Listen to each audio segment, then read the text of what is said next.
All right, I think I'm live. Been a while since I've done a live. I have been doing a couple more videos lately, which is good. It looks like it says I'm live. Yes, I'm live. So everyone who's watching this after the fact, people are going to get notified. We'll have a few people jump in the chat, and if not, then I'll just randomly discuss things on my own. All right, so I thought I would do another open chat live thing, interaction for unplanned lives. I tend to do these a lot when I do them. I like the idea of this live chat interaction because I think it's important to have conversations, and I also enjoy a good conversation. I've been trying to do a couple more videos, so I have a few more posted. I just finished working on one, recording it specifically, so I'll be doing some editing, making sure the sound quality is better than the previous ones that I've done, and it's actually analyzing a spell. Something that I typically don't do. Usually I talk about a lot of thought and theory, but not actually deep diving into practice, so I thought that would make for an interesting topic.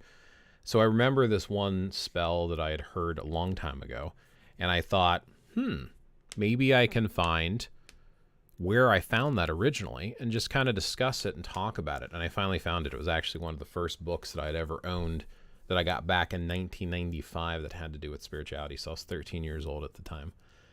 So I found it, found the spot in it. A little bit different than I remember it. It's interesting when you try to remember back that far. And I could have sworn I've heard variations of it since then. So I decided to put that together and thought I would turn that into a video. So hopefully they'll be posted sometime in the next couple of weeks, if not the next couple of days, probably the next couple of days, next week for sure. But yeah, I did that. I also recently ran across a new video, which I was thinking about. If there's not a lot of talking and interaction and questions in the live, I actually might end up turning this into a review of a video that I've recently saw that I really, really, really enjoyed. There is a channel that I've been a huge fan of for a while now called Religion for Breakfast. And it was sort of what I was hoping my channel would one day become. I don't think it's going to. My channel has become its own thing. That's fine. But the idea of talking about and sharing where things have come from and how they have evolved into the modern adaptation of how they are.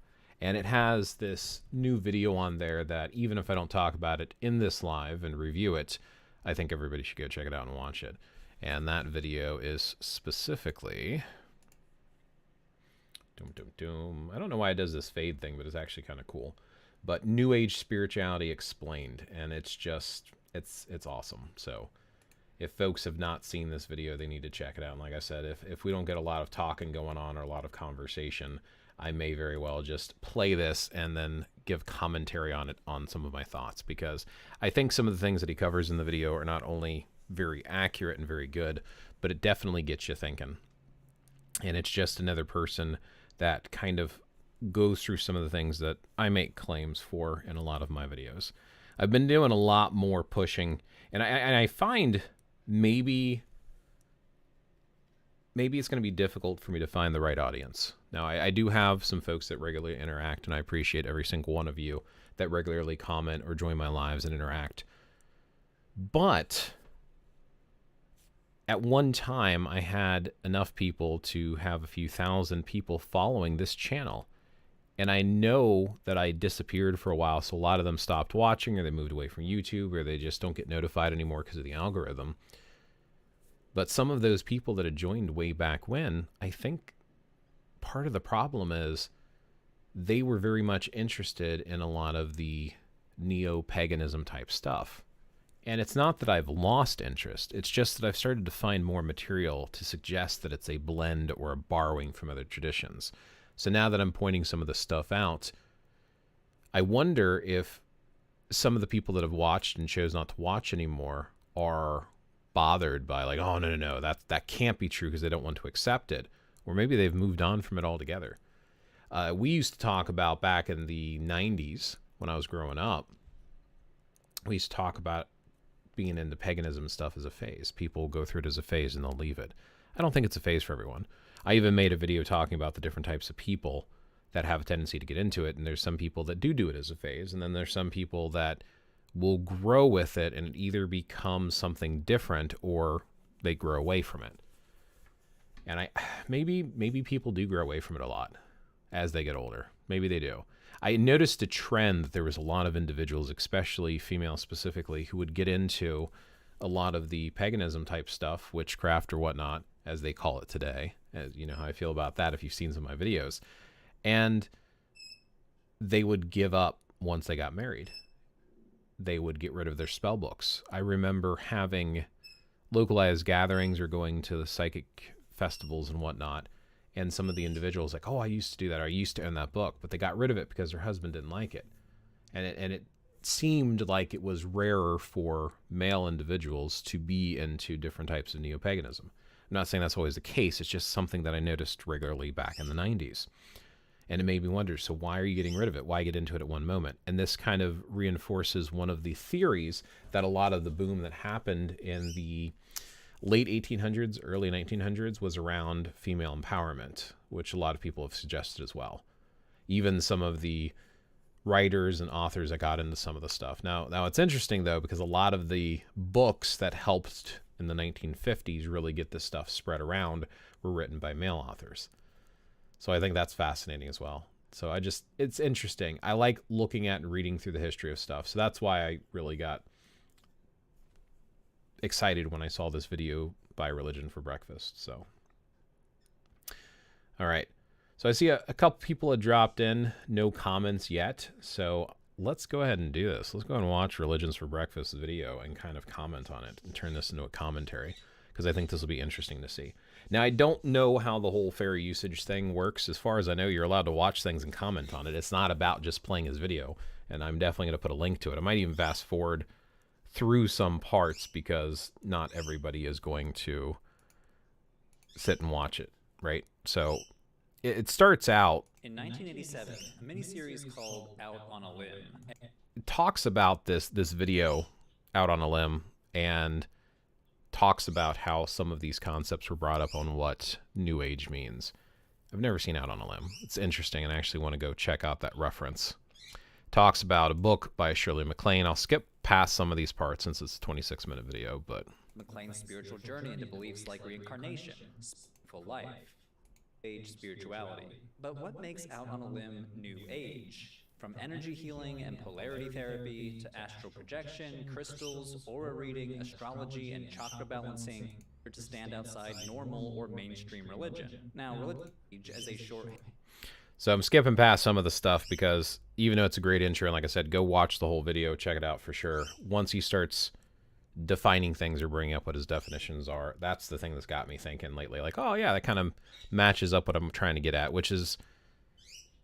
brings me to the other point I constantly bring up, that a lot of neo-paganism, because neo being new, paganism coming from the Latin word paganos or pagani, meaning country folk or rural folk, that a lot of this stuff is New Age. I label all of this stuff that people are calling paganism today New Age stuff. So having a definition of what New Age means and what it is interesting to explore, because even after watching this video, it kind of just reaffirms my general thought that, yeah, this is all New Age stuff. Hand way to refer to any belief or practice considered to stand outside normal or mainstream religion. Now, religious studies scholars are more careful when trying to define it, but there is an ongoing challenge when studying the New Age to figure out what exactly we're talking about. Scholars generally use New Age spirituality to refer to a loosely cohesive cluster of beliefs and practices characterized by eclecticism and individually oriented practice. Now, that alone kind of falls into the whole idea of what I'm saying is New Age, because you'll notice that a lot of the neo-pagan stuff, it does have a tendency to be a personalized path. Not a lot of people are part of larger groups. There's a lot of solitary people, at least the ones I interact with.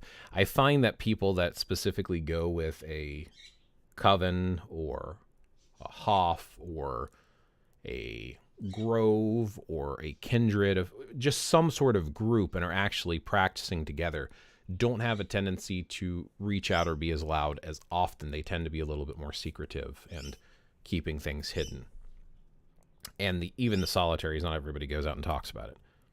But either way, it's just, so far I'm kind of, that makes sense to me. Personal It kind of experience resonates. is central, and there are many physical and mental practices that people use for achieving higher levels of consciousness, a feeling of oneness with the universe, centeredness in nature, or removing negative energy and cultivating positive energy. The one particular scene in Out on a Limb can help us understand the New Age movement.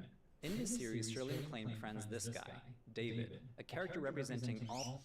He talks about this section here where it's changing your mind shift and empowering yourself, which again kind of makes sense. Even has this phrase where he has her say that, you know, I am God. The idea that divinity lives within inside of us. And again, that kind of does seem like it meshes with a lot of The Indian avatars.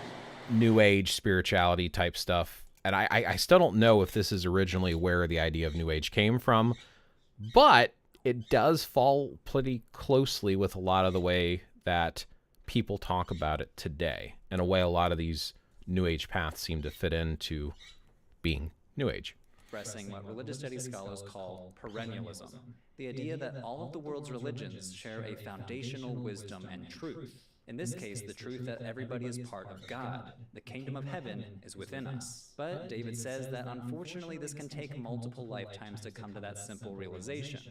At which point Shirley asks, why isn't reincarnation in the Bible? Why isn't it taught in Christianity? Reincarnation comes into the conversation, and David shares a pseudo-historical story that the Roman Emperor Justinian and the Church. Now, it's interesting, specifically where he's talking about this whole idea that the divinity lives within us, because that's the mindset I have. I would almost say, based upon all the study that I've done since 95, that my path would fall into a New Age path, even though I find myself to be more spiritual than religious, because I find that even though religious texts have a tendency to have wisdom, they seem to be very siloed and locked into one way of viewing things. And I usually that just doesn't sit well with me personally. The personal experience and adapting and adjusting the way that you view the world and constantly growing with it and making it about how you view the world, your very personalized path versus teach me your path, resonates with me more. And I think part of that comes down to everyone I talk to has their own opinion. Even when you let's talk about Christianity, right? Because I live in the United States. Even with Christianity, there's so many different denominations and people argue over the proper way to do it. If you take Buddhism, there's different sects of Buddhism. Even if you talk about like Chan or Zen Buddhism, there's different versions of it. Or Tibetan Buddhism, there's different sects that practice it slightly differently. Same thing with Taoism. There's different groups and there's different temples and they have their own different philosophy on it. So even when you have a group or a collective, you're going to have variances from collective to collective. And even inside that collective, individuals might view it slightly differently. In fact, I'm hearing a lot of Christians today start having views on God as being this more universal divinity that's part of everything. So it doesn't seem to be isolated to just non-Christian paths. It just, in general, people seem to have a more New Age viewpoint in today's society, or at least from what I've seen. Suppressed reincarnation because it implied that individual responsible for helping her fully embrace her own divinity. In this 4-minute conversation, we encounter several foundational concepts that characterize the New Age movement. Perennialist philosophy, the idea that a universal truth underlies all the world's religions. An emphasis on individualism, self-divinity, and self-empowerment. Belief in Asian religious practices like karma and reincarnation. Anti-establishment critiques of mainstream religions like Christianity. Now, I will say specifically, karma is something that I fight with regularly because I don't think, and I've done a video on this, I don't think a lot of people understand what karma is. A lot of people seem to look at karma as this force that enacts after the fact versus what karma actually means. It means action. So when you are doing something, that is your karma, the action itself. It's instantaneous. If you punch a wall and your hand hurts, that's your karma. It's instant. People look at it, or at least try to describe it. Oh, karma will get you. No, it's not going to get you after the fact. It's already happening. Your karma is action and reaction. It's constant. It's right away. 4 historical streams came together in the 1960s and 70s that made this scene possible. Western esotericism, the New Thought movement, the American youth counterculture of the 60s and 70s, and the Americanization of Eastern philosophies and religion. 4 historical streams that we need to understand in order to understand the New Age.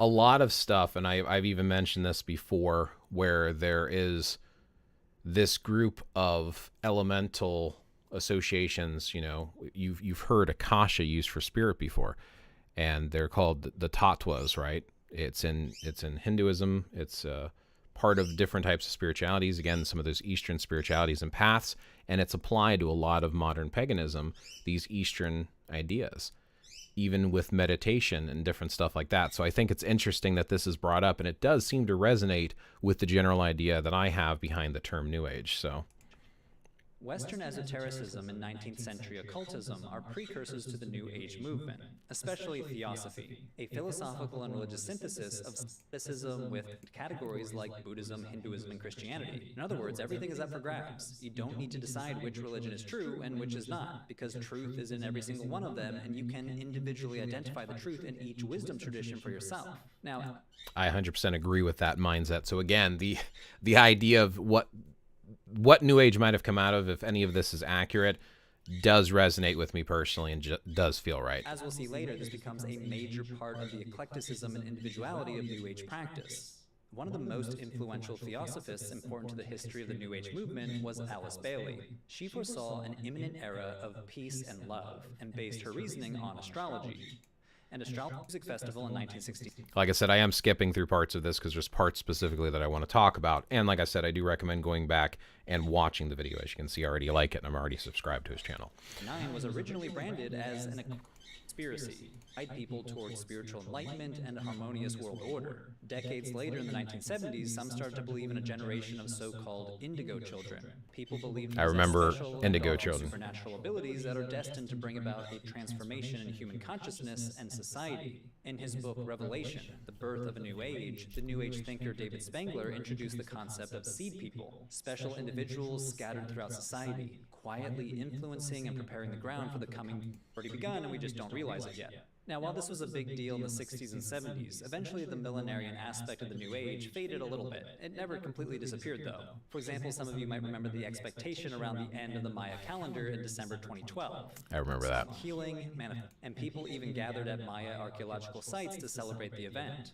But the millenarianism of the New Age eventually took a back seat to a focus on healing, manifestation, self-development, and health-oriented practices, which leads us to the second historical stream leading to the New Age, what's called the New Thought movement. Now, we talked about this in our video on the practice of manifesting, or the belief that your thoughts and intentions can bring about reality. New thought. Right, which some people talk about with like being the secret, like attracts like with energies. A collection of practitioners in the 1800s and early 1900s whose work focused on the concept that each individual contained the divine spirit. This spirit was universal and made of the same stuff as God, or a universal power. Some branches of New Thought focused on stuff in a very literal sense. That spiritual matter was physically inside of you, which could be manipulated by using the powers of the mind to heal illness or energetic imbalances in your body. For example, figures such as Franz Anton Mesmer believe that the root of sickness lay in a magnetic fluid. Mesmer's practice of manipulating this hypothetical fluid is where we get the word mesmerize. And some scholars think that his fluid hypothesis laid the groundwork for how New Age thinkers conceptualize energy as a dynamic and malleable force often tied to health and well-being. If anyone who's watching this at some point has explored New Age or neo-pagan thoughts or are neo-pagan, seeing this, it should sound familiar to a lot of the books that you've read and a lot of the videos that you might have watched. It's really hard to separate what he's talking about in this video from being active within the community or some of these movements. Again, I'm going to jump forward a little bit in time here. Responsible for example, a lot of you probably know about Maslow's hierarchy of needs, which visualizes in institutes like the Human Potential Movement, the Esalen Institute, and Erhard Seminars trainings, better known as S, third historical stream of the New Age movement. The American counterculture of the 1960s and 70s, a period of American social, cultural, religious, and political upheaval where the New Age movement actually all began. So what was the countercultural movement countering? Well, normie culture, or the ideas and institutions that were considered normal, expected, and traditional for their time, particularly for white middle-class society. In the post-World War II era, this meant supporting progressive political issues. Countercultural youth, better known as hippies, supported the civil rights. Yeah, I've argued this point too, that hippies of the past started a lot of what folks are doing today. I have drawn this parallel. I'm not the only one who's drawn this parallel before. It was very clear that a lot of this exploration they did back in the hippie movement lived into today. Not all of it. Obviously, pieces survived, pieces dwindled and disappeared, but it's clearly what sparked a lot of the root and origin of a lot of what people do today in paganism. Rights movement, gay rights, environmentalism, second-wave feminism, and sexual liberation. They also emphasized spreading peace and love, and they were vehemently opposed to the ongoing Vietnam War. It also meant saying no to the military-industrial complex, traditional gender roles, nuclear families, and corporate jobs, as well as patriotism, anti-communism, and saying no to the religions that they had grown up with, primarily mainline Protestantism and Catholicism, but also Judaism to a somewhat lesser extent. The 60s and 70s saw an which is interesting because a lot of the Jewish mysticism stuff, you can find elements within modern neo-paganism. Explosion in a bunch of alternative beliefs and practices that eventually fell under this category of New Age. Just to name a few: meditation, postural yoga, Indian Ayurvedic medicine, chakra balancing, acupuncture, Reiki, mystical journeys with the help of psychedelic drugs, appropriating and reinventing indigenous sacred ceremonies. So I'm pausing it there for a reason, because I actually have a video to stop using white sage, and it was more expressing the fact of how the sage is harvested, but I brought up the fact that it's not the only way of doing cleansing, and I've actually argued this point. A lot of people buy these white sage sticks thinking it's the only way to clean and cleanse a home or a living space or an area, and I've mentioned that there are different type of cultural practices, but everyone seems to go with white sage because of how it was pushed, which he covers this in a second. A lot of it has been commercialized. If you go to one of these New Age shops, there's all this stuff for sale to do these New Age practices, including different types of magic and whatnot. And it's like, do you need to go there? No. Do you need to burn white sage? No. And this whole appropriating and changing thing, if you've seen an indigenous person, regardless of what tribe they're from, using white sage, it's typically in a bowl and they're using a feather to waft the smoke versus the sage stick that people run around with. And it's not to say that there's no effect or no, it doesn't work for using white sage at all, but simply using, for example, scattering pine needles, which according to some of my books, specifically referencing Scott Cunningham's Encyclopedia of Magical Herbs as an example, it's supposed to repel negative energy. So sprinkling pine needles around the outside of your house or even in the corners of a room, or using water and enchanting or blessing the water in the name of whatever deity you believe in. Even Christians could technically do this. Anyone could do this if you believe in any sort of higher power or divinity of any form, blessing that water with positive vibrations and flicking that around the room, taking a candle and letting the light cleanse the room where the light falls. So there's a whole bunch of different traditions for cleansing and clearing out space. It doesn't have to be white sage, but this seems to be to go to. But everything that he's named so far, again, if you are someone who's into neo-paganism or does modern practices, you have probably either practiced those or heard of those before, which I think this video is good for a lot of reasons. Creating home altars, aura reading, spirit channeling, astrological and tarot card reading, and using crystals, essential oils, and incense for their energetic properties. Like I said, just to name a few.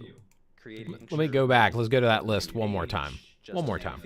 Meditation, postural yoga, Indian Ayurvedic medicine, chakra balancing, acupuncture, Reiki, mystical journeys with the help of psychedelic drugs, appropriating and reinventing indigenous sacred ceremonies, creating home altars, aura reading, spirit channeling, astrological and tarot card reading, and using crystals, essential oils, and incense for their energetic properties. Like I said, just to name a few. I would say almost all of those practices, or most of those practices, maybe a couple are pulled out, are done in the New Age. Again, it's called New Age. I keep saying New Age. In the neo-pagan movements and a lot of the different spiritualities that tend to be alternate type of faiths to the Abrahamic faiths have a tendency to do a lot of these. It's quite interesting to listen to that list and compare it to what you see printed in a lot of different books and a lot of different things out there. Just absolutely fascinating to me. So I just wanted to play it again. And it's also interesting to point out too with tarot, and I might do tarot again in the future. Tarot is a card game.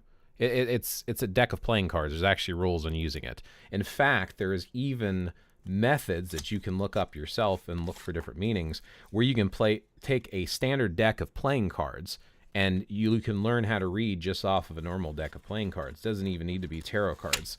But people act like tarot cards are for divination only and have always been for divination, and that's just factually inaccurate. So I can also share some sources on that at some point. Scholars of religion consider this religious explosion of the 60s and 70s as a result of the countercultural ethos, the result of the baby boomer generation rejecting mainstream religions and embracing spiritual seeking. Which makes me wonder, too, maybe this is why. I've noticed a lot lately, and I don't want to get too political. I don't like to get political on my channel. Regardless of your political beliefs, you're welcome here. I don't have to agree with you. But it seems a lot of people have this misconception that if you are into New Age stuff or neo-paganism, you have to be a liberal or left-wing. That's not the case. You can be right-wing, you can be a conservative, and still be into this stuff. But it seems the norm is to have the other expectation. And looking at some of the possible roots and origins behind where New Age might have come from, it does kind of make sense why people make that assumption. So, but again, I don't care if you're left or right leaning or somewhere in the middle. You're welcome here as long as you're respectful and want to have a good, decent conversation. It's possible to respect someone and disagree with them. These practices were often viewed as alternative spiritualities defined in opposition to mainstream culture and religion. Remember David's pseudo-historical story about Emperor Justinian suppressing the belief in reincarnation. The New Age movement emphasized personal insight and interpretation of the truth versus received dogma. Which recently I've made 2 videos, and I'm basically complaining about how people have a tendency to take the gods from different cultures and they'll just take the name and make it whatever they want. This whole idea of forging versus learning, it's New Age. It's all New Age. This anti-dogmatism was directed toward Christianity, and pre-Christian or non-Western traditions were valued instead. The scholar Dr. Margaretha Love writes, the pre-Christian religions long-standing size instead of a Hindu devotional practice, and wears a cross or a Hamsa necklace, a whole earth catalog. We are as gods, and might as well get good at it. In mid-20th century America, these were pretty radical statements. Detraditionalization explains the seemingly endless variety that we see within New Age spirituality. It indicates that those with a New Age mindset feel perfectly comfortable mixing, matching, and discarding ideas or symbols from any religious tradition. So you might come across someone who believes that their life is guided by astrological influences, practices yoga purely as an exercise instead of a Hindu devotional practice, and wears a cross or a Hamsa necklace, all without any contradiction. The countercultural ethos infused the New Age movement with a believing without belonging mindset. For example, in 1988, the Indian guru Osho wrote, "You don't..." Yeah, I'll let this part play too. So many people that I talk to literally do this mix and match all the time. They'll sometimes do it because they want to and they're consciously pulling out of different cultural practices. But I also see a lot of people doing it because of misinformation, which is what I try to combat lately in my YouTube channel here, is to take people away from, I'm going to make it my own, and know where it comes from. And I've mentioned this, and I'll mention it again here. If you want to make it your own, do so. It's your right. You know, you can do whatever you want. You can believe whatever you want. But if you're going to share with others, at least do the courtesy of having the disclaimer that it is your own interpretation, and give people original sources. So if they don't want to do what you did, where they blend it together in your fashion, maybe they can either go with the original sources and stick to those as closely as they desire, or make their own unique blend. That's kind of my goal with this whole source sharing thing. So, but anyway. You don't need any churches. You don't need any temples. You don't need any mosques. You need only a prayerful heart, a loving heart, a grateful heart. Christianity. Much of the New Age movement was framed as a counter to mainstream culture, Southeast Asian religions, practices like postural, which brings us finally to the 4th major stream of New Age history, the rise and adaptation of Eastern religious traditions in the U.S. You might have noticed that a lot of the practice I've been mentioning so far derive from East and Southeast Asian religions. Practices like... I hope the microphone picking up the sound isn't making it too loud. I probably should have muted my microphone in between. Postural yoga, Indian Ayurvedic medicine, acupuncture, Reiki, various forms of meditation and visualization, and the belief in karma. Now, as far back as the 1800s, American esotericists like the Theosophists were incorporating ideas and practices from Hinduism, Buddhism, Taoism long before they were cool. But the Americanization of Eastern religions really kicked into overdrive in the 1960s. In the late 1950s, Beat Generation authors like Jack Kerouac and Allen Ginsberg were ended discrimination that had Mahesh Yogi, the founder of trans, in part to pop culture. In 1968, the Beatles traveled to India to practice transcendental meditation, inspiring their experimental White Album. Jimi Hendrix decorated his guitar strap with tantric geometric designs called yantras, and higher. The scholar Guy Reddin even argues that commercial enterprise. Oh, yeah. Many scholars see the new. So now we're going to get into the commercialized part. And like I said, there's a lot of stuff that I'm skipping through and I'm making comments on it. Watch the whole video. Like, seriously, I'll put the link there. It's kind of got an eco, but not bad. It's got an echo. Eco. It's got an eco. It's the environment. Sorry. Yeah, it's got an echo, but it's not bad. Good to know. Probably, like I said, I probably should have muted it between, but thank you, the Dusty Dud. In fact, probably should post the link now in chat. I'll post it again later, and I'll post it in the actual video later once it's processed and up on my channel too. Anyway. New Age movement as a kind of spiritual marketplace of religious ideas, goods, and services. Seminars, meditation retreats, talismans, crystals, and at-home healing techniques transform spiritual seekers into consumers, and transform spiritual guides into ritual experts for hire. The scholar Guy Reddin even argues that commercial enterprises are the primary institutional form of the New Age movement, a network of festivals, publishing houses, magazines, therapy and retreat centers, and social media influencers. He writes New Age. I guess I don't know if I'm considered a social media influencer, but maybe. And I've looked at this before, so I've mentioned Azure Green, which is a website, and honestly, I'll share that one too because I still think it's a good one, even though it's got a lot of cheesy like things on there, and I've mentioned it in other videos before. Azure Green has got a ton of books and items to buy. You just got here? Awesome. Definitely worth checking the thing out. I'm doing a review of the Religion for Breakfast's recent video, which is defining what New Age spirituality is, right? New Age spirituality explained. And I was just talking about how much it resonates not only with my personal viewpoint, that New Age could be applied to my own personal spirituality, but a way that I talk about a lot of the neo-pagan stuff as well. And that a lot of this is going to open some people's minds if they take the time to watch it. So anyway, you can go back and watch the replay of it later if you'd like to. But always good to see you, Dusty Dud. Activities are largely commodified in the fundamental fee-for-access sense. The scholar Margareta Love points out that this means we can. So talking about this whole idea of commercialize, like I mentioned with Azure Green and stuff like that, people have a tendency always want to go and buy stuff. They want people to give it to them. They want to have resources and materials. A lot of people lately, though, especially in the last 20 years or so, I've noticed people feel entitled and they want everything for free. They don't want to pay for anything. They don't want to pay for classes or lessons or materials or anything like that. And even though I kind of get that generalized sense, especially when a lot of people print almost the exact same material, it really does feel super commercialized when you get into some of the neo-pagan type stuff. So anyway, continuing. Apply the same tools to define and protect boundaries. Might all deploy the same terminology, like mindfulness or energy, effectively standardizing spiritual commodities across the New Age marketplace. Dr. Love also notes that in this commercialized environment, numerous actors compete for resources like memberships, subscribers, cultural legitimacy, and reputation. This competition leads to significant efforts to define and protect boundaries within the spiritual marketplace, ensuring that each actor maintains their unique position in a network of business competitors. Now, New Age ideas and practices have become so mainstream, it's tough to identify if a particular concept or practice is quintessentially New Age. In other words, which I brought up before too, not only with the whole New Age concept thing itself, but you don't even know where half the stuff comes from. And like I said, I try to point it out. I know some of you appreciate it that I pointed out. Not everybody appreciates it. They want to live in their fantasy of what they want it to be versus what it might actually be. I want to dig out and find out what it actually is, but it's hard to find sometimes. I put forth the effort, but it's really hard to find sources sometimes. Over the course of about 15 years from the 60s into the 80s, by the time Out on a Limb aired on ABC, an astrologer to help make decisions for President Ronald Reagan centuries ago.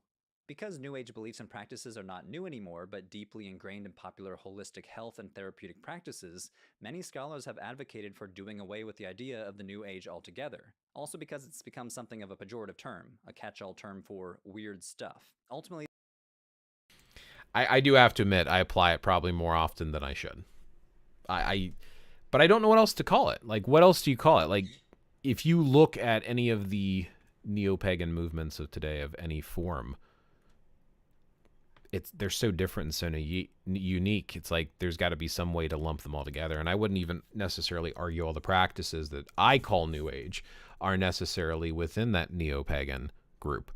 Some of them are non-religious and they're just spiritual. Like there's this variety of them. There's this Western conceptualization of how you should practice based upon different authors or content creators or just hearsay things that they think are right.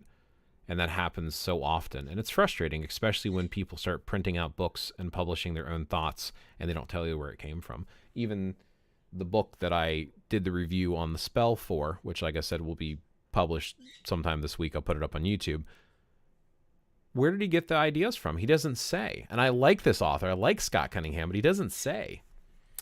RFB's video on the origin of Satan was good. He also talks about how Satan and Lucifer became intertwined. I'll have to check that out. I don't think I've seen that one because I've actually made references to this before and I've actually looked it up. So I've been taking a peek at the Bible lately because, again, I want to look at all different types of stuff. And I was curious, and apparently Lucifer is never, ever mentioned in the Bible. The word Lucifer is not in the Bible. There is one passage that is translated into Lucifer, but it's referring to a king. King is also kind of paraphrasing as well, right? Let's see. Quick notes.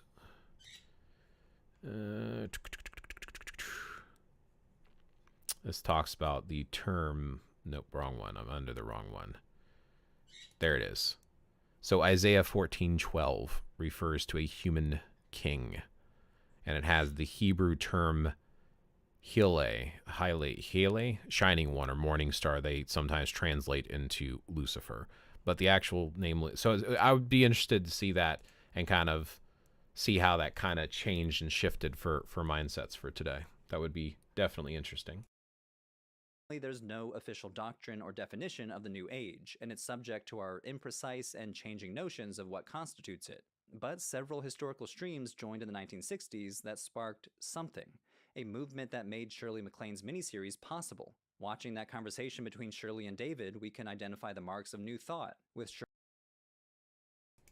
I think that's all I wanted to pick out of this particular video. And like I said, I posted the link to it. I would definitely check it out. Hopefully YouTube doesn't yell at me for watching part of the video. But again, I've been looking at different stuff. I like Religions for Breakfast's information and a lot of the things that he shares. And I can only aspire to one day have a channel in a similar fashion that shares religion, spirituality, and practice, as well as where they come from, and get people to be thinking about them. Neither is the rapture idea. It was started by a guy in the 1800s that was news to me. Yeah, it's mind-blowing. There's so many things that we make all these assumptions on, and it's not just, obviously, with the New Age stuff. It's also with Christianity. It's like cultural things. People in general, they repeat stuff that they hear somewhere. They don't know where it came from. They don't know if it's true or not, and they just make these assumptions. There are so many assumptions made about general spiritual stuff. Like, ask someone to draw a picture or describe what an angel looks like, and they'll typically draw, what do you typically see? A human in like a white robe with white dove-like wings. But if you look at, in Christian mythology in the Bible, there's descriptions of angels, and they're horrific. Like nothing like what you would expect them to be. One talks about these giant wheels with eyes on them. Another one talks about having 4 different heads of animals and 6 wings. And it's like, it's kind of weird. It's like, but why? Why does nobody know about this description? Isaiah 6:2 and Ezekiel 1:4. And it has some really, and of course these are translations. I don't speak Hebrew, and I don't know if most of the people watching this speak Hebrew or not. Now let me see. And for the likeness of their faces, they had a little bit further back than that.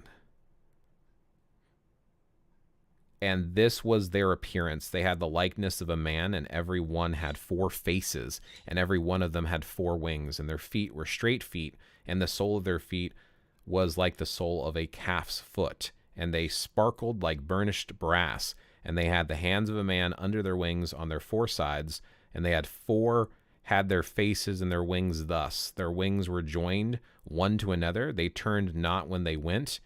They went every one straight forward.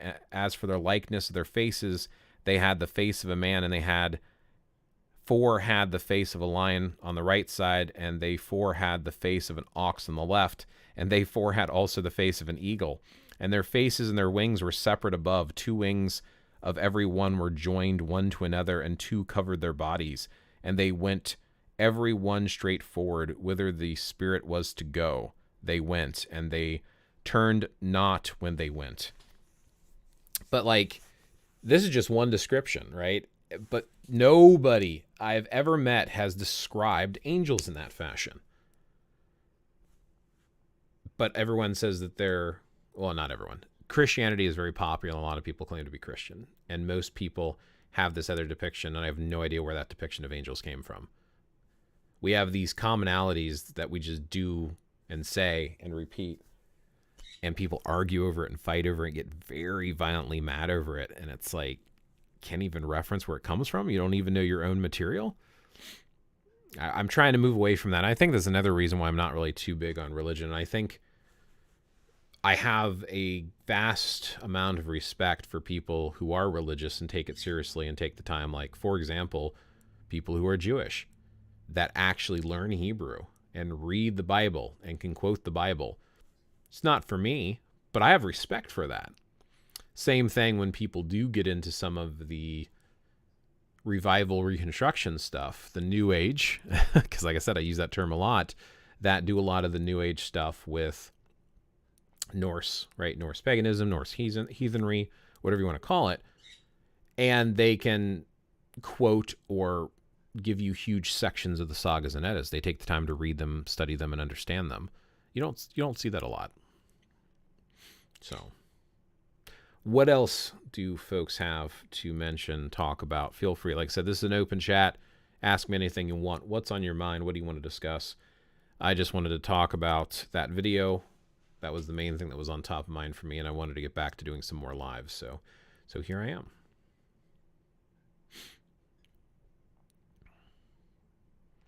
I'll wait a few moments before we wrap up this video.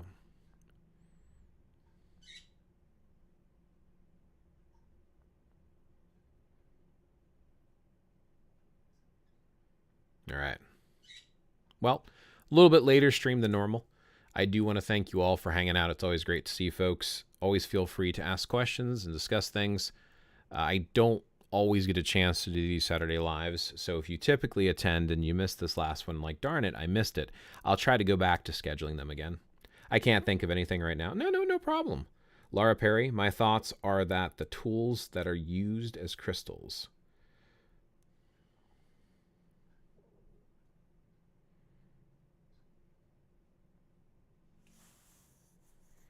are just a way that channel. So you're saying specifically like when individuals use crystals, they just use them for channeling energy versus the crystals themselves? Or, yeah, I figured you meant channels.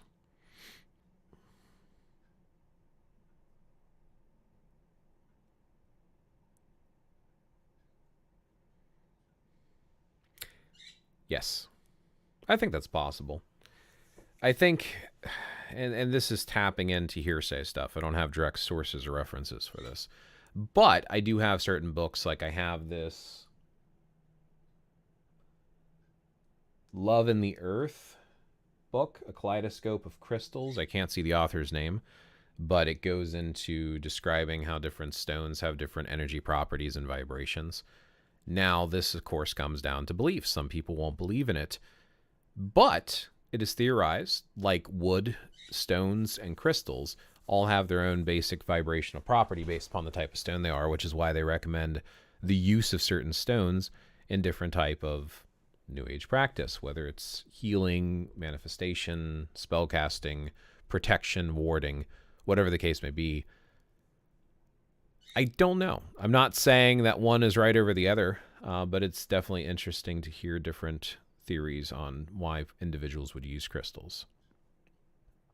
I think you're right. I think some people do use them just for focusing, but I do know that there are individuals who specifically pick out stones and crystals based upon their supposed spiritual properties as well. I will write some down for next live when they come to me. Yeah, absolutely. No worries, Dusty Dud. Like I said, I like to keep the conversation open, and if not, I fill it. Like I said, we just spent half hour or so watching a video and me commenting on it. I don't mind doing it that way either. Because aren't we the manifestation? True. Matthew Carter, it seems to me there is no real difference between being religious and being spiritual. So in my personal view, and this is just, again, my personal interpretation, religious I view as, like, obviously the religious term, what it actually means is to do something regularly, right? You brush your teeth religiously. Every morning you brush teeth religiously. Typically, when you refer to someone being religious, you are talking about someone who follows a specified type of doctrine, dogma, and they have belief in that predefined spiritual belief, versus someone who's spiritual, who could be, I mean, you could be both religious and spiritual, but an individual who refers to themselves as just being spiritual is saying that there's not a religious dogma or doctrine that they follow. Instead, they just kind of feel things out. So when I use the term spiritual, there is not a specific religion that I myself identify with. And being someone who has a New Age mindset, I have a tendency to look at different types of paths and make my own. So that's the way I would distinguish between religious and spiritual. Is spiritual is someone who acknowledges beyond the physical realm and maybe deeper into the physical realm, one might argue. That doesn't necessarily follow a religion. And someone who's religious does follow a specific religion. I don't know if I would... Maybe someone could still be religious that follows a blend of religions. But I think the religious aspect is specifically defined religions. That's my 2 cents. What do you think? Anyone, too. Like, not just Matthew, but what do you think of that? What are your thoughts on religious versus spiritual? Are they the same thing? Are they different? And how do they differ?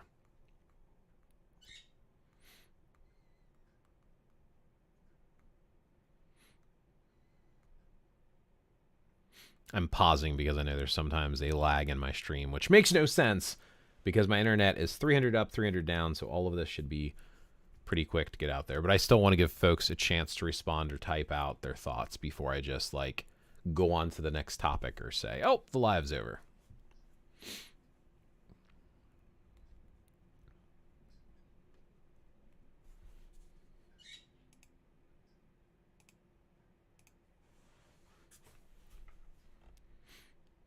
Any religion is going to have a spiritual component, though. I do agree with that. And I think it's...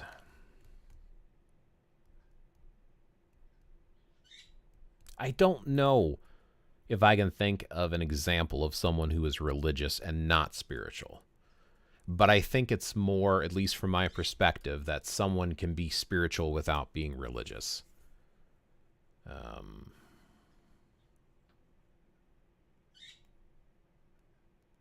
I don't think that's a good example. I was going to say it's almost like somebody who has a regular appetite and eats all sorts of food, eats vegetables, but you can be specifically a vegetarian and not eat meat. And I would almost equate that to the religion, including eating of everything, and the spiritual person being like a vegetarian who is abstaining from one part. Or to say that all religious is spiritual, but not all spirituality is religious. Does theology only apply to Abrahamic religions? What is technically theology? I looked this up recently. I use the term mythology for all of them. Theology specifically is referring to the study of mythology when you believe in it. So the reason that Christians and theologists specifically denote it as theology versus mythology is they're saying, well, it's true. They're studying the true religion and the true Christianity. But they'll call everything else that's not part of their religion mythology. I would argue that Christian theology is mythology. They're just giving it a different name because they're trying to study the Christian myths without calling them myths because they believe they're true versus being a myth. And I think there's like probably better to pull up specific definitions, right? Theology definition. Theology, the study of the nature of God and religious truth, rational inquiry into religious questions, a system or school of opinions concerning God and religious questions.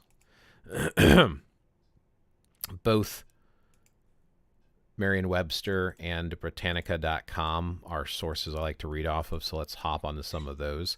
The Merriam-Webster Dictionary says the study of religious faith, practice, and experience, especially the study of God and God's relation to the world. A theological theory or system. Theomist theology, a theology of atonement. Distinctive body of theological opinion, Catholic theology.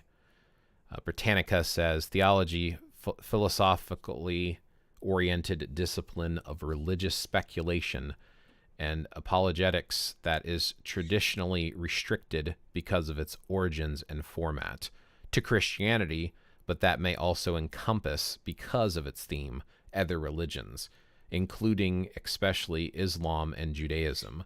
The themes of theology include God, humanity, the world, salvation, and eschatology,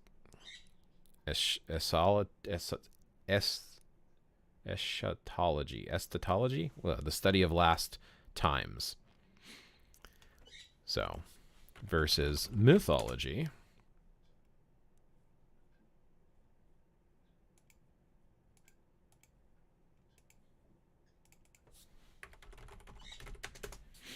Mythology definition, the main one that comes up on DuckDuckGo, of course. First, a body of collection of myths belonging to a people and addressing their origin, history, deities, ancestors, and heroes, which is why I'm saying a lot of the Christian mythology is mythology. It's not meant to insult, it's just I consider all religion to be the same. I don't think any religion's right, which again goes back to Matthew's comment of why I'm personally saying based upon the way I understand it. There we go. We'll look up religion and spirituality next, right? Have these conversations with those as well. I think it's important not to just give my own viewpoint, but to actually look at definition. Merriam-Webster Dictionary, mythology, an allegorical narrative body of myths, a branch of knowledge that deals with myths. Britannica says a body of myths as that of a particular people or that relating to a particular person, like Greek mythology. Myths collectively, the science or study of myths. Let's look up religion definition. Specifically, what is, religion? The belief in and reverence for a supernatural power or powers regarded as creating and governing the universe. A particular variety of such beliefs, especially when organized in a system. I'm specifically going to pull up Britannica because I don't want to keep pulling up a whole bunch of sites. Religion. Human beings' relation to that which they regard as holy, sacred, absolute, spiritual, divine, or worthy of especially reverence.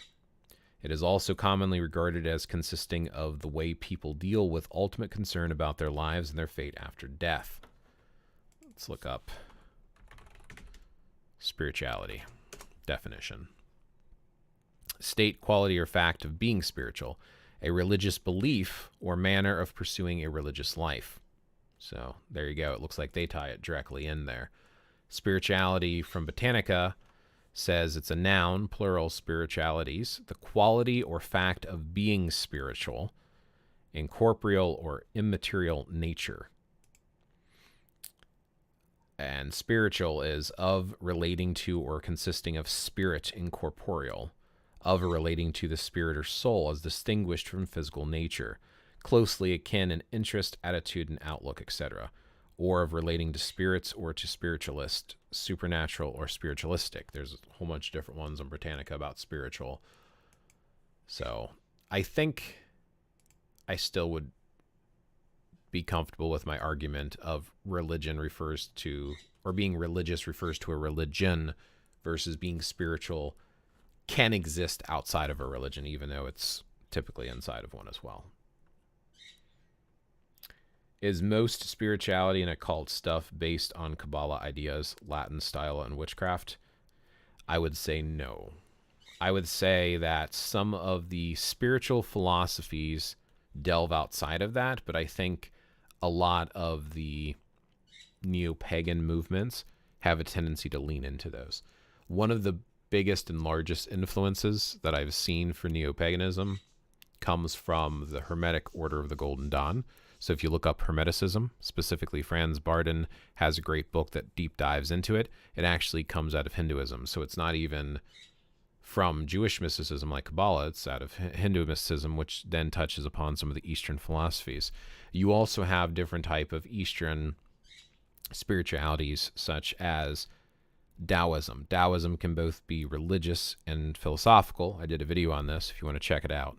It's been, I think it's called something Taoism. Revisiting Taoism, I think, is what I called it. Just get in my videos, you'll find it. I'm pulling it up real quick. Videos. There it is. Taoism Revisited, a Westerner's Perspective. But there's this thought and concept around spirituality that can kind of come out of anything, right? You can have a spiritual view based upon the culture you grew up in or the religion you were introduced to. It could be Christian-based spirituality. It can be Jewish-based spirituality. It could be indigenous-based spirituality. It could be Eastern-based spirituality. So I guess it just depends on where you go to and what group you go with. And again, you can kind of pull it outside of religion in one of two ways. You can take out individual concepts that are spiritual without having the religion doctrine and dogmas behind it.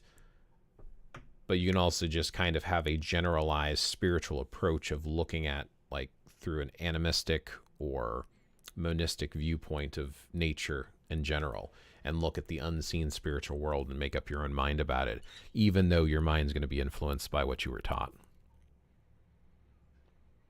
So and there's also a lot of Christian occult stuff too.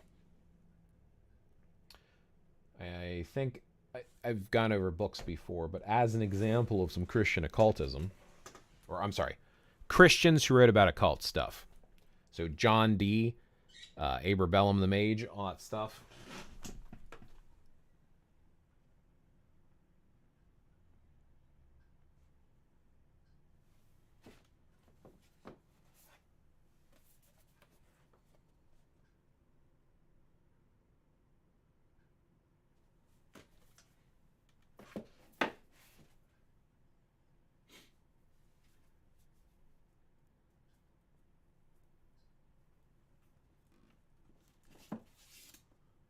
I would argue a lot of the stuff dealing with Druidry comes out of a lot of a little bit different than some of the witchcraft stuff, even though it's similar in some ways.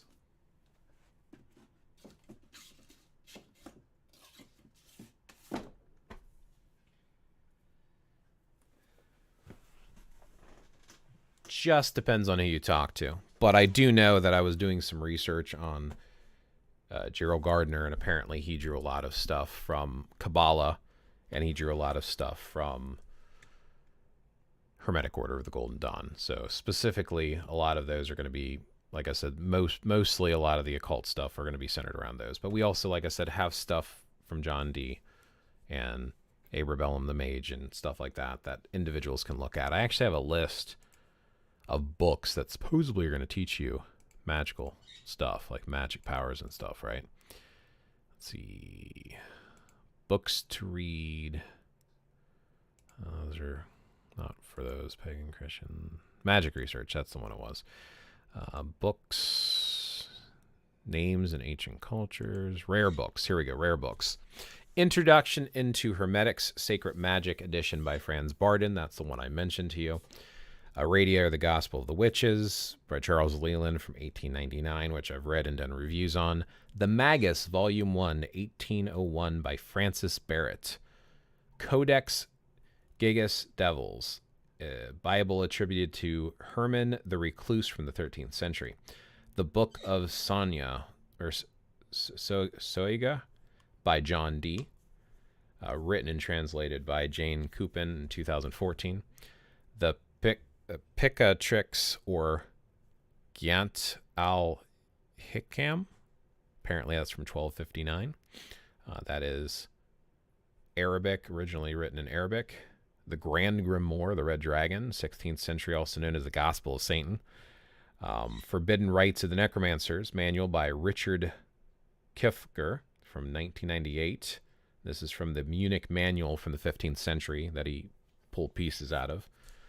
The Galdr Book, 16th century, although most of the ones you're going to find are going to be English translations by Edward Thorson, a.k.a. Something Flowers. I forget Flowers' first name. Hold Manuscript by Geir Vigfusson in 1860. The Book of the Sacred Magic of Abrabellum, the Mage, which is what I showed you. I have a physical copy of that. The Key of Solomon, which is apparently from the 14th century. I mean, I've got like a whole bunch of different books, so not all of it is necessarily tied in. There's like, I don't know, I've got like 30-something books here that are supposed to be rare books dealing with magic, but I think a lot of the stuff that you see in modern neo-pagan occultism, yeah, a lot of it does derive, I think, or has similarities to Kabbalah, but then you're going to see other elements as well. Like I said, taking white sage and burning it is taking it from indigenous traditions. Meditation from Hinduism and Eastern mysticism as well. So I think there's a lot of elements that have been bled in, and it's become its own thing. It's just hard to pick out where they got them from. I did a video where I was talking about casting of circles, and circle magic actually apparently draws back past Jewish mysticism. So apparently rabbis would carve a circle around a woman who was about to deliver a baby around her bed, and it was to keep out the demon Lilith. But it traces back even further to Babylonian Sumeria, where they have a tablet which was translated that they would use flour, like crushed flour, like bread flour, to sprinkle a circle around to keep spirits away. And that has been brought forward into today. So we have ancient tablets that predate some of the Jewish Kabbalah stuff. And I'm sure a lot of the stuff in the Kabbalah predates that as well and comes from other sources also. So, and a lot of people have folk custom and traditions that are used in modern occult practices. And in those modern occult practices, again, they just kind of evolve and change. So that's why I'm trying to pick out where some of those came from. Thanks, I'll look into those books. Absolutely. I actually have PDF versions and online versions if you want some of those links. I can share those as well. Yes, like Catholic and paganism have same ritualistic tools like the incense and walking around the pews, things like that. Yeah.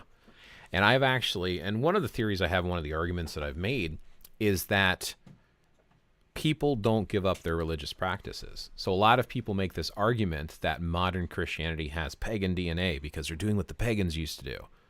Yeah, but modern pagans have Christian DNA because they're doing what the Christians wrote down and kept alive for them. People are being religious or spiritual in a certain fashion. You have your priests wearing robes and have staves and books on altars and walking around with their incense, just like you're saying. They light candles at Mass and everything else. They're in remembrance of people. They have these traditional cultural stuff because that's what people do to be spiritual. They might change the name or the reason for doing it, but people have this commonality of how they go about approaching spirituality. So I think I think you're going to see a lot of similarities. And I think that's one of the reasons why people started having this New Age mindset, is they started getting introduced to all of these different practices and realizing there's some similarities on what people do and how they go about it. Sorry. Sully's participating. He either agrees or disagrees. I can't tell. Do you agree or disagree? Are you trying to say you agree with me? Yeah. Okay. Okay, buddy. Okay. Thank you. Thank you. Are you big into Halloween in the fall season time of year? I'm looking because my wife is listening now. Yes, but I have a tendency to want to deep dive into origins and history. A lot of people in the United States have some Irish heritage. So one of the things that I did is, of course, I've heard the term Samhain. A lot of people have. It's spelled, if you were going to read it in English, it looks like it's spelled Samhain. But if you look at the Irish language, the MH makes a W sound. That's how we get Samhain out of it. Samhain is actually Irish for the month of November. You can go to translation programs or you can look up how you say November in Irish. It is Samhain. That is actually the name of the month. So I've made the argument that November 1st, because it's at midnight, is actually Samhain, and Samhain is the month of November. Halloween itself would not technically be Samhain, although a lot of neo-pagans try to say it is. They're all October 31st. That's Samhain. No, it's not actually. It's the next day. If you look in Irish, there is a celebration to this day done by Christian Irish as well, which is done on October 31st. And that in Irish is Ihahauna, which I've done videos on. You can check it out if you want. You can look it up yourself. Ihahauna means the eve of Samhain, the eve of November. So October 31st is that eve. So I have a tendency to annoy the crap out of my wife by always calling it Ihahauna. And she's like, you only started calling that because you just learned it. I was like, yes, that's correct. But I've confirmed it and I have sources, so I'm going to call it that instead. But yes, I like Halloween. I like the fall season. I like a lot of the decorations and customs and traditions. As do both of us. There are different types of traditions. For example, and this is hearsay stuff. I don't have sources prepared because this is an open conversation. If you want sources, I'd be happy to get them. But there are traditions of leaving a plate at your table of food for those who have passed the previous year. There is lighting of candles and remembrance, and this is done in a lot of different spiritualities as well. Then there's the whole jack-o'-lantern thing, and apparently they used to carve gourds, and if you look up the old Irish turnips and gourds, any of the vegetable fruits, just pumpkins are easier to grow and quicker. Turnips, if you look up the old turnips, they're creepy. They're so creepy. They're creepy in a good way, though, not in a bad way. It's really good creep. It's a really good creep factor. Let me pull those up, actually.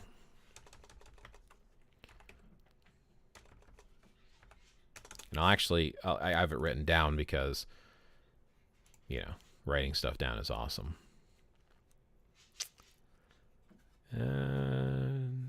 Should be under Sacred Days or Holy Days, under my Irish Studies section of my digital Book of Shadows. No, it's just a notebook. I jokingly say Book of Shadows because everybody has to do it now. I understand the symbology of shadows and things that are hidden, and you're supposed to write down references and stuff, but I guess I get a little crappy with it sometimes. Here we go. So this is how you spell Ihahauna. That is Ihahauna. And you can say Ihahauna Shona Div, which means, basically translates to Happy Halloween.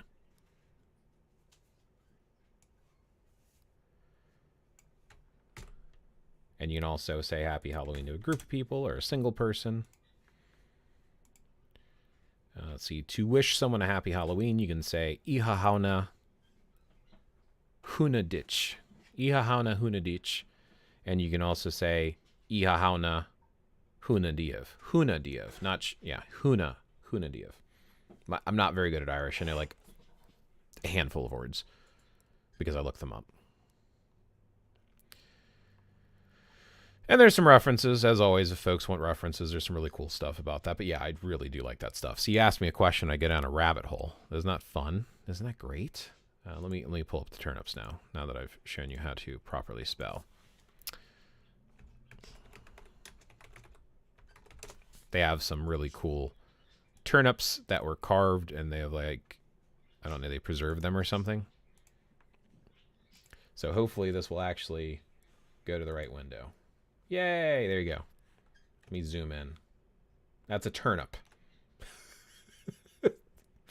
They put little candles or little things on fire inside of that. Tell me that wouldn't give you nightmares. I mean, that's horrible. But it's a turnip. It's like this little thing. I don't know how small the turnip is, but apparently that's a preserved turnip that they had carved for Ihahauna. So, there you go. There's some cool stuff for you.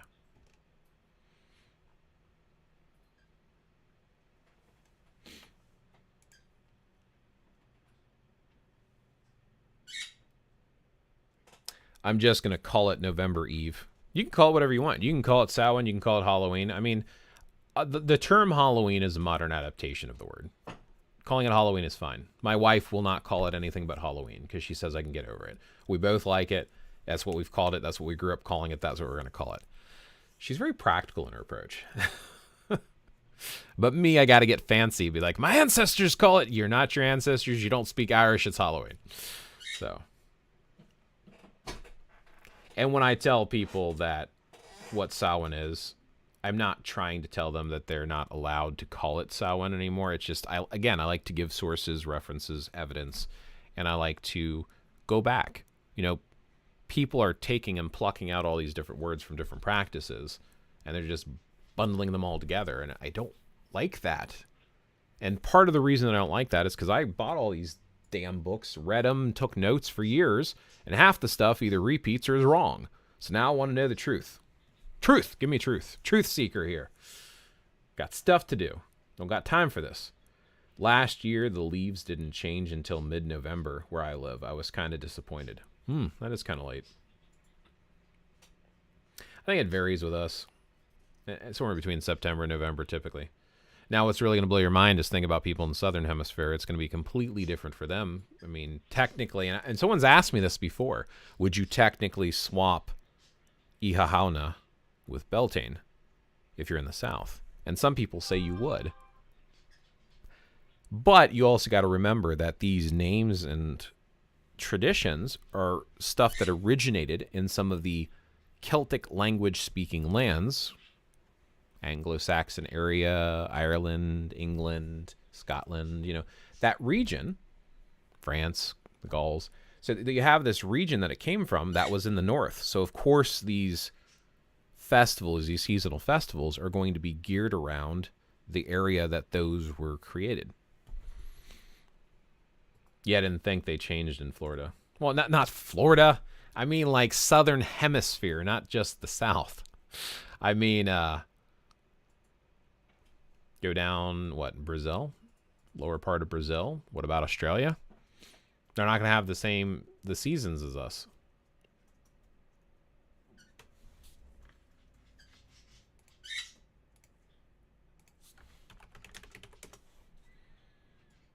Now I'm really going to blow your mind before I wrap up the stream. Oh, access denied to that map. Fun. Thank you for sharing a map I can't actually open. Thanks, buddy. All right, here we go.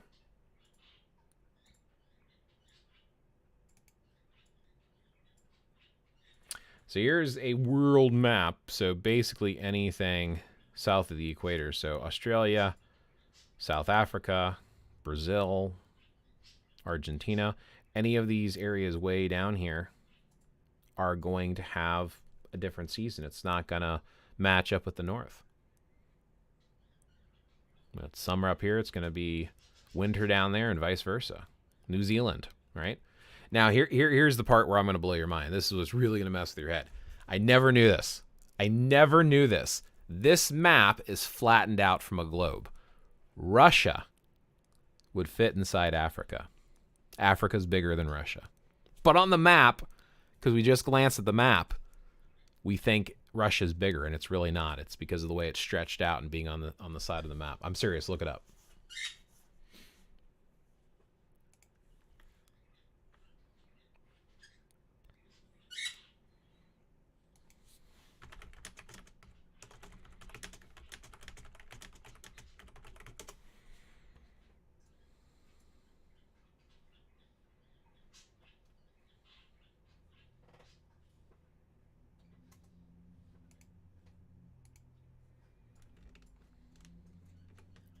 Okay, you ready?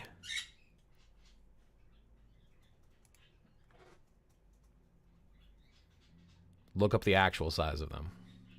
Oh, a message was retracted. Okay, you chose to do that. Cool. Yeah, I don't think they change in Florida. I know. Lol. Okay, you were teasing me. I gotcha.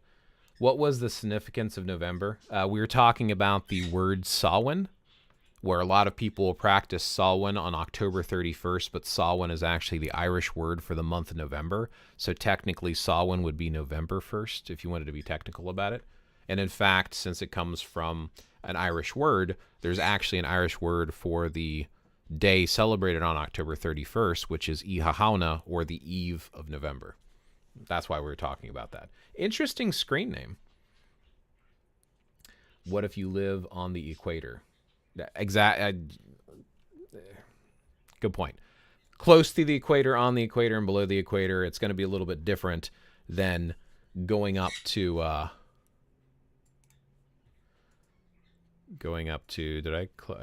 here we go. If you think about where these seasonal holidays and stuff came from, right? I don't know if you can see my mouse pointer, probably not. So this region, I'll pull it over to me. This region right about here. Ha ha ha.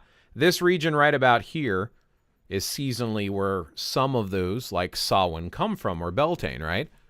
So if you get really far away from it, north or south, you're going to have technically different seasons. And it's not that you can't celebrate or practice those seasons or festivals in different parts of the world. It's just season-wise, it's not necessarily going to match up with the original creation of those. But you know how people are. They like to do what they want. Why does Russia look so tiny? Because it is. If you look up the actual size versus those maps that are folded out, if you look up the actual size of how long Russia is, it's actually that small. That's why I was saying earlier, like, I'll pull up a world map and I'm going to blow your mind with something. Russia would actually fit inside of Africa. But on a world map, when it's not a globe, when it's a map, it looks like it's much bigger because they have to spread it out because of the way the globe is flattened. So anyway, that is an hour and 16 minutes of fun conversation and random ramblings. And I want to thank you all for hanging out. I want to thank you for your questions and your interactions. And I'm going to wrap this up for today, and I will catch you in the next one. Thank you, and have a great day.